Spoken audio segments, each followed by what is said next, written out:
ngayon naman po ay kasama natin si Mang Roberto Calma. Siya po ay, Roberto, dito ho tayo.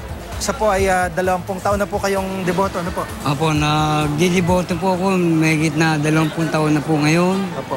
Dahil sa nangyari nga sa aking buhay, sa asawa ko, kaya naging lalong tumatag ang aking pagdidiboto sa kanya. At hindi lamang dito sa pang-okasyon nito, meron po rin akong pagsisimba ng araw ng Biyernes. Biyernes na First Friday at saka Last Friday, narito po ako sa tahanan ng Quiapo.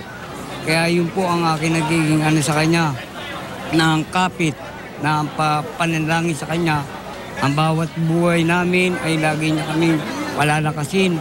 At saka isa pa, nagkaroon din po ako ng isang grupo ng samahan ng Batang Herbosa. Lalo pa rin ako naging nasiyahan pa rin, lalo na inatang pa rin sa akin ang paglilingkod sa Pong Jesus Nazareno ng aking grupo.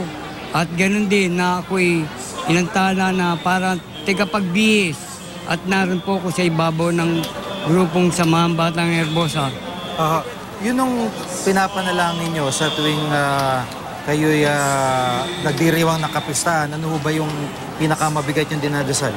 Ang inaano ko po sa kanya noon, kahit hindi po dumarating ang okasyon, nangyari nga po sa aking asawa na nagkaroon po siya ng nakomoto siya nung June 23, siya ay nakomotos. Hanggang 3 buwan po kami sa PGH.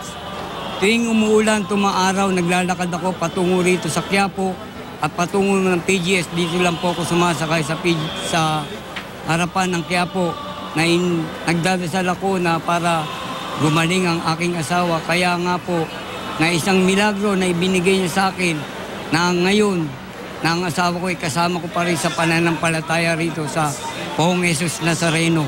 Apo, kayo huy, anong ginagawa nyo? Kayo ba'y umakit sa andas o lubid po, nakikiyagaw sa lubid?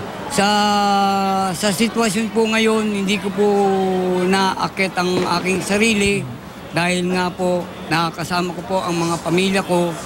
Ganun man na hindi man ako nakarating sa kanyang taas, nakabaybay pa rin ako sa kanyang likuran.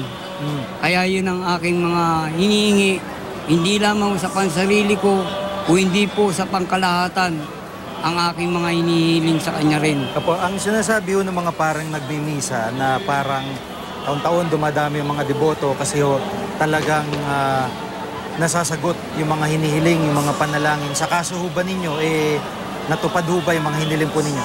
Sa akin natupad po yun tungkol sa asawa ko. Apo. Kasi po, ang aking asawa nakumpay po sa PGH, alos gulay na po.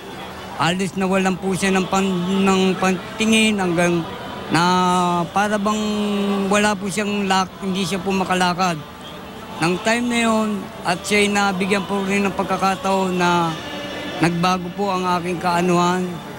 Hininano ko po siya, dinala ko po siya rito sa tahanan ng Quiapo nang siya'y gumaling. Ipinangako ko po sa kanya na once na gumaling po ang aking asawa, ay mananatili po kaming magiging po sa kanyang pagdidiboto sa Pong Jesus Nazareno. Apo, salamat po sa pagbabahagi ng inyong kwento. Okay po. Apo, si Mang Roberto Calma, siya po ay mahigit 20 taon ng deboto ng mahal na Pong Nazareno.